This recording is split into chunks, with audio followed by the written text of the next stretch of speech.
Alors, on va revenir d'abord sur les faits. Je synthétise les faits. À quoi vont on faire? C'est un couple? C'est pas un couple, c'est quoi? Nous avons donc une dame qui se plaint de quoi? Violence conjugale. Qu'est-ce qu'il y a exactement comme violence? Coups et blessures. Volontaire. Voie et fait. Ok. Est-ce qu'il y a des viols? Agression sexuelle? Apparemment. Roland. Qu'est-ce qui est arrivé sur ce coup-là? T'en as pas rajouté une couche? Ah bah oui, elle était normalement violée, cette femme. Mais on va partir du principe qu'elle ne l'était pas, puisqu'elle n'en a pas parlé. Ça dure depuis combien de temps? 2 jours. 2 jours? Depuis toujours. Depuis toujours. Les 2 jours, c'est plutôt... ils se sont connus il y a 2 jours. Ok? Bon, et donc, c'est qui l'autre, là? C'est un ami, un frère en Christ, c'est quoi? Un frère en Christ? C'est un pasteur? Un faux. C'est un faux! C'est un faux!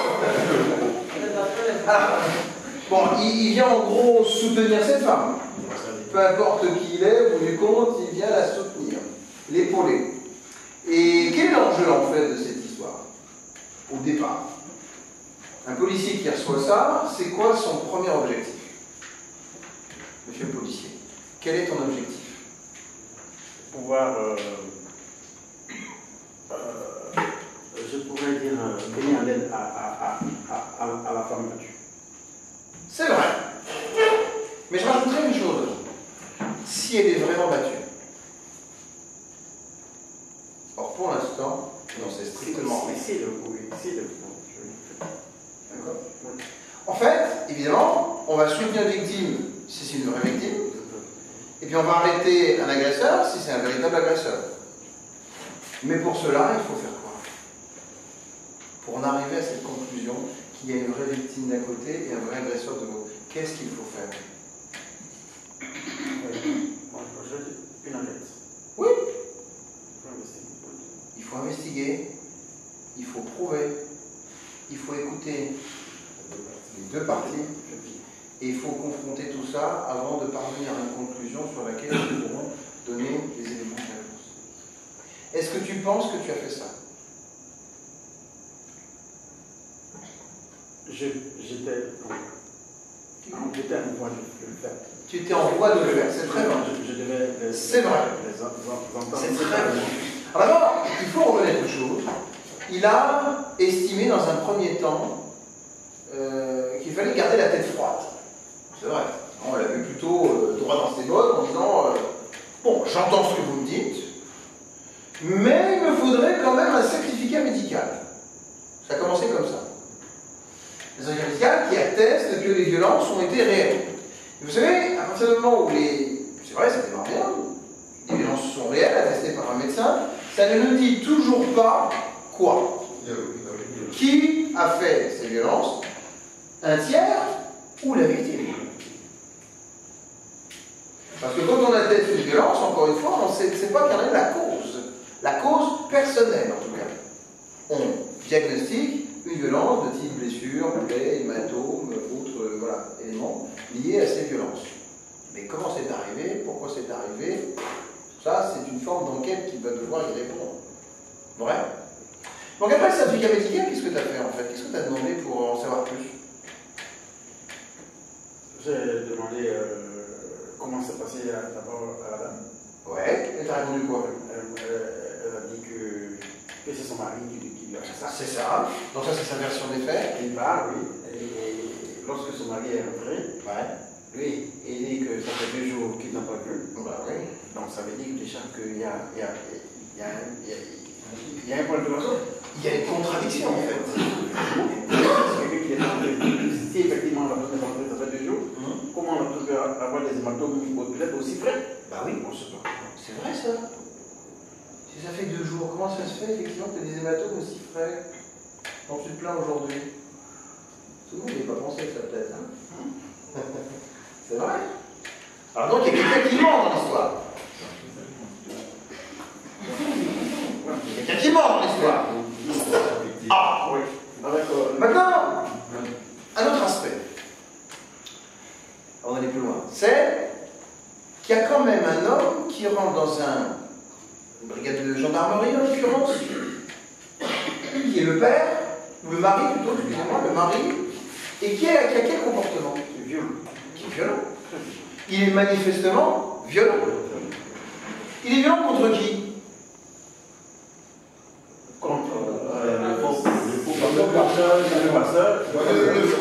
Je l'avais déjà catalogué. Le faux pasteur, et ensuite sa femme. Est-ce qu'il était violent aussi contre toi? Je ne vais même pas te demander de répondre. Est-ce que ce mari a été violent d'une quelconque manière contre le policier? Oui ou non? Oui. Monsieur le policier, tu es représentant de l'autorité. On te doit subordination et respect. En général, tu es assermenté, tu représentes l'autorité, tu dois faire respecter la loi. La loi vient d'être bafouée de 3 manières quand le type rentre. 1, il est violent, et même très violent, diront tout le monde, face à ce faux pasteur. Il est violent, voire très violent, avec madame qui est sa femme, mais peu importe, même si c'est une femme. Et il est violent contre toi, qui est représentant de l'autorité. Ça fait 3 bonnes raisons de faire quoi? L'arrêter. Tu pourras l'écouter après, tu pourras faire tout ce que tu veux, mais tu peux l'arrêter. Or, ta réaction à partir de ce moment-là, et qui dure quasiment la moitié de la vidéo, c'est quoi? Là, je te demande même plus de répondre. Quelle est la réponse, la réaction du policier qui dure la moitié de la vidéo à partir de ce moment-là, c'est quoi? Le mari. Non, c'est-à-dire, d'abord, dans un premier temps, c'est calmez-vous. C'est comme si j'avais quelqu'un, excuse-moi hein, de dire ça. Je viens face à quelqu'un, je lui dis putain, tu m'as toqué les femmes, tu me fais chier, tu m'écoutes pas, t'es parti il y a 2 jours, etc. Putain, mais fais chier, merde. Je me mets à terre, quasiment, déjà, etc. Calmez-vous, monsieur. Calmez-vous. Ça va aller. Vous, ça va. Non. Menottes. Arrestation. On le garde effectivement une fois qu'il est vraiment neutralisé. Et ensuite, on parle. Mais à partir où vous ne pouvez pas effectivement demander à une personne de se calmer, à partir du moment où il est violent physiquement et verbalement. C'est pas possible. Si vous êtes déjà à ce stade-là, il est déjà en train de mettre au sol quelqu'un. Enfin, policier, militaire, digne de ce nom, on l'arrête. Vous aimez la menace. Voilà, ça c'est le premier écueil. Première erreur. On est d'accord? Bien. Ça permet, deuxièmement, un autre intérêt. C'est que, on a bien compris que quand ces deux-là, Marie et les 2 autres, les 2 parties en présence, restaient dans la même pièce, c'était le bordel. Parce que le policier, en plus, il a les 2 personnes qui sont là derrière lui, là, qui blablabla, tu sais, il faudrait voir comme ça. Tu sais, faut l'arrêter. Oh, t'as vu comme il est violent? Oh, tu sais que... Voilà. Et l'autre, bien sûr, il y a 2 parties en présence au même moment. Jamais on fait ça. On doit séparer tout.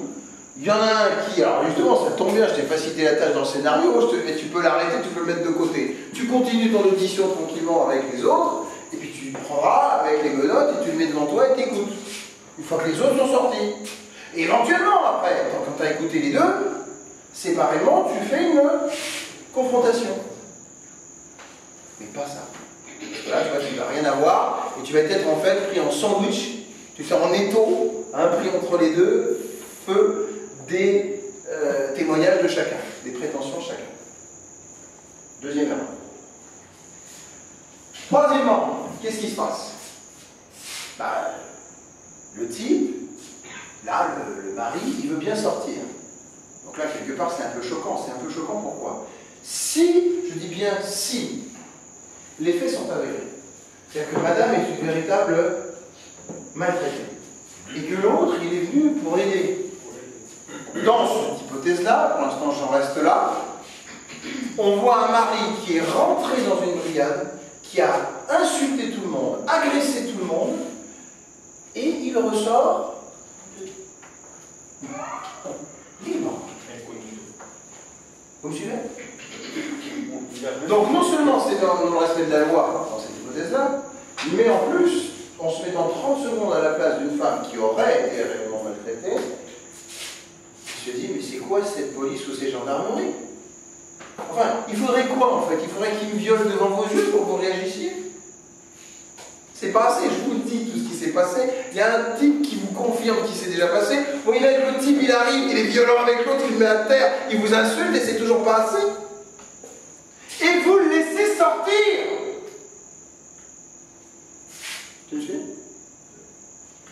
C'est la raison pour laquelle il vaut mieux arrêter. Tu mets les uns et les autres, chacun de leur côté, t'auditionnes les uns, t'auditionnes les autres, tu reviens éventuellement après, mais au moins tu fais un job d'information, de renseignement, de regroupement des informations, etc. Tranquillement. Mais ils sont tous à portée de main, sous contrôle. Clair? Troisième élément. Puis vient le moment donc où quoi? Tu reprends du poids de la bête à la fin. C'est-à-dire que quelque part, tu as entendu quand même ce qu'a dit le mari, et il y a une contradiction. Et là, tu changes de ton. Parce qu'on te voit effectivement arriver là. Dites-moi, vous m'aviez pas dit que vous alliez quitter votre mari il y a 2 jours. Vous m'avez pas dit que, voilà, tatata. Et là, tu commences à presque à être accusateur. En disant, mais madame, vous n'avez pas fait ça quand même. Donc, et là, tu changes de ton. Même dans la caméra, on le verrait. Tu es très sérieux, très engagé. Et alors que t'écoutais plutôt avant, là tu dis, t'es plutôt redresseur de tort, quoi. Très bien. À aucun moment, tu n'as pensé relayer ta démarche auprès d'autres personnes. Ça veut dire quoi? Tu es dans une brigade, tu as d'autres personnes autour de toi, c'est vrai, je ne te l'ai pas dit, que tu pouvais le faire. Mais le bon sens veut que quelque part, si on a quelqu'un qui, notamment, vient être violent et agressif et mettre quelqu'un au sol, et que toi tu es tout seul et que tu es en infériorité numérique, quand même, 1 contre 3, tu vas demander à d'autres personnes de t'aider. C'est le minimum. Bon. Mais ceci dit, le plus déterminant après, c'est que le monsieur, il arrive à revenir. Il revient, et là, il finit le travail. Voilà. Il voulait vraiment se faire le faux pasteur, et il s'est fait le faux pasteur. Est-ce que, messieurs, mesdames les spectateurs, vous avez pu voir un policier qui a vraiment arrêté la progression violente de ce mari sur le faux pasteur? Oui, non. Est-ce que vous avez vu un policier qui a même tenté de protéger la victime? Non. Qui commençait à faire quoi? À continuer, ça veut dire tu touches à mon faux pasteur, mais seul.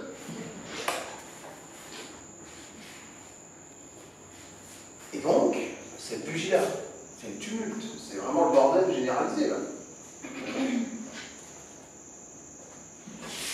Maintenant, j'ai une question enfin à vous poser.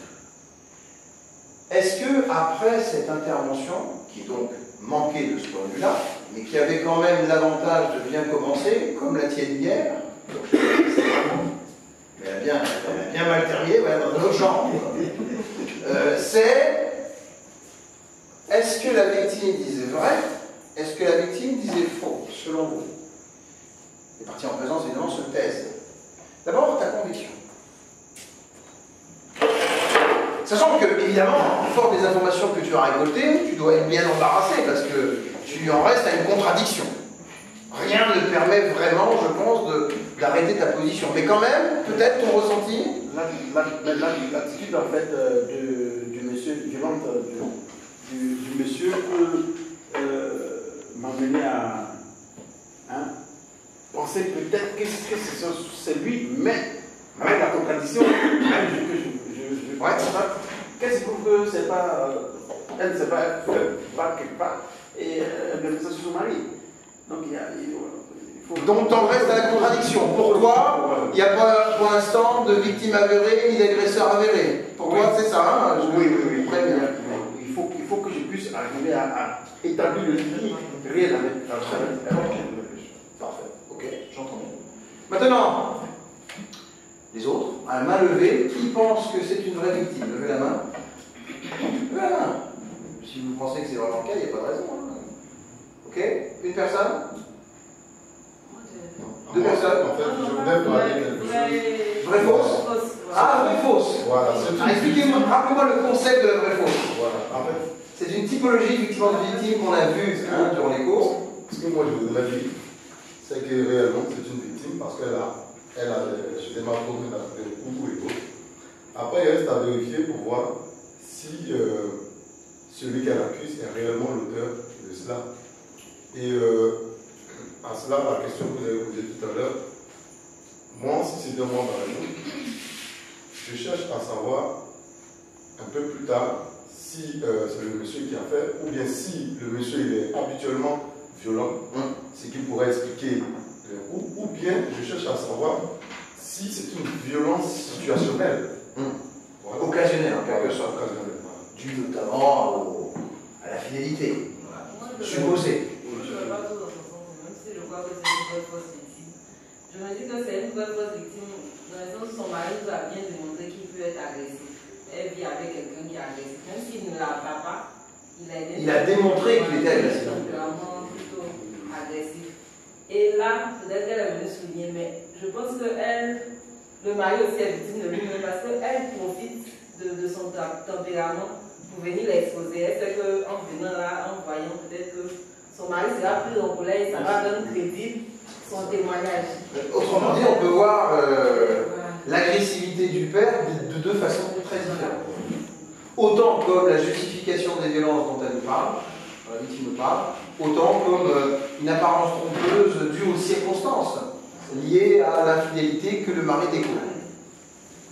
Moi, je peux dire aussi que la dame, bon, je dis d'abord qu'elle n'est pas une victime. Pourquoi? Mais je veux dire aussi que le mari est la victime dans cette affaire. Parce que la dame utilise les faiblesses du mari, elle joue sur ces faiblesses-là pour se. Elle connaît sa colère. Voilà, sa colère pour capitaliser ou même pour récupérer, pour passer comme victime. Parce qu'elle sait que son mari arrive au poste, il est déjà en colère, dû au fait que sa femme est infidèle, tout ça. Et puis, elle vient avec quelqu'un qui est vraiment le problème, c'est-à-dire le faux pasteur. Donc, voyant ça, c'est que son mari va s'emporter. Donc, automatiquement, ça va permettre à l'officier de comprendre que le mari est dangereux et que tout ce qu'elle dit là est vrai. Mais en réalité, pour ma part, je peux dire. Quand tu dis pour ma part, c'est ma conviction personnelle. Voilà, conviction personnelle. Je veux dire que la dame n'est pas une victime parce que non seulement elle arrive au poste, on enregistre sa plainte. Et l'officier lui demande d'aller faire un certificat médical qui est la procédure. Dès lors que la plainte est enregistrée, elle aura le temps d'engager sa procédure pour faire arrêter le mari. Mais si elle insiste là-dessus, c'est parce qu'elle sait que par la suite, la vérité sera connue et donc elle ne sera plus victime comme elle le prétend. Voilà. Pas mal. Mais je sens qu'il va y avoir des. Voilà, oui. Moi, je vais intervenir plutôt pour dire que si nous partons sur la base du ressenti, alors je peux me permettre de comprendre les différentes positions énoncées par mes amis sur la base du ressenti. Excellent. Mais sur la base des faits, nous ne pouvons pas statuer, car les deux versions sont autant contradictoires et rien n'atteste de la vérité. Cependant, ce qui serait bien de faire dans ce cas présent, c'est de recourir à une enquête de proximité, une enquête tierce, où on va interroger des personnes autres que celles en présence. On pense notamment aux enfants, puisque la femme disait qu'elle a été battue devant ses enfants. On pense également au voisinage, où le monsieur avait dit que vous demandez au voisinage, espérons que c'est un faux pasteur, et ces éléments-là pourront bien entendu nous permettre à la fin de tirer une conclusion quant à la, disons, à savoir si c'est une victime ou non. Ensuite. On voudrait ajouter quelque chose un peu quoi, par rapport à ce qu'il a dit. Il y a quelque chose qui me dit, c'est que le certificat médical n'est pas obligatoire, d'après la circulaire de 2014, je ne sais pas si tout le monde l'a vu. comme on a travaillé les trucs de genre, on a demandé maintenant au commissariat de prendre la plainte, en tout cas d'enregistrer la plainte, la déclaration et après conduire. Le certificat médical ne doit pas être une condition pour enregistrer la plainte. Selon une circulaire. J'ai dit qu'elle a porté déjà sa plainte. Oui, mais par rapport aussi à ce que lui disait aussi, et puis, pour dire que voilà, faut pas, déjà, il faut qu'on le sache. Quand une victime vient, le gendarme doit, selon cette circulaire, enregistrer sa plainte. Et vu que le certificat est un élément de preuve de lui demander d'aller le faire. Mais parce que souvent, on se rend compte que quand on laisse les victimes, surtout en cas de viol, aller faire un certificat, elles ne reviennent plus parce que souvent, il n'y a pas les 50 000. Mais les 20 000, ils sont trop gentils. Oui, puis c'est un peu traumatisant. D'abord, c'est ça. Pour juste ajouter ça. Excellent plan. Alors, je vais essayer de mettre loin du débat, parce que j'ai déjà fait le tour. C'est vrai. Voilà, comme les autres étudiants, puis essayer de... Sans trop trahir le secret.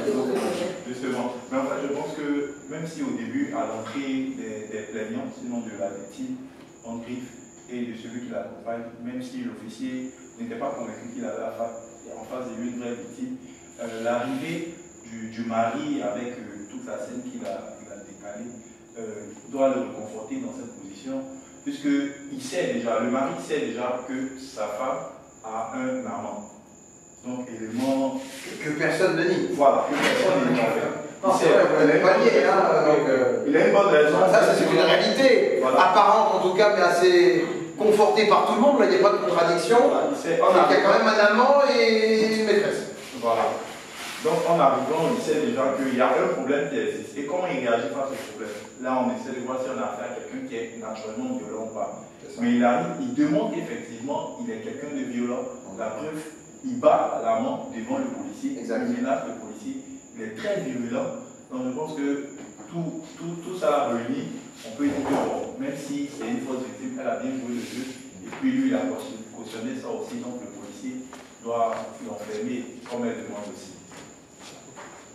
Claire? Oui? Non, je regarde les faits. Non, je n'ai pas dit.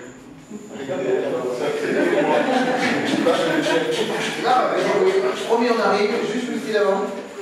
Moi, j'aimerais ajouter, ça vous dit apparemment d'abord la femme est victime. Et lorsque l'officier demande à la femme d'aller chercher un certificat, j'insiste là-dessus, certes, bon, on peut dire que c'est la procédure, mais il ignore que c'est une femme qui est déjà en griffe vulnérable, elle est traumatisée. Et comme on a dit hier, on dit des cadavres au placard, c'est ça.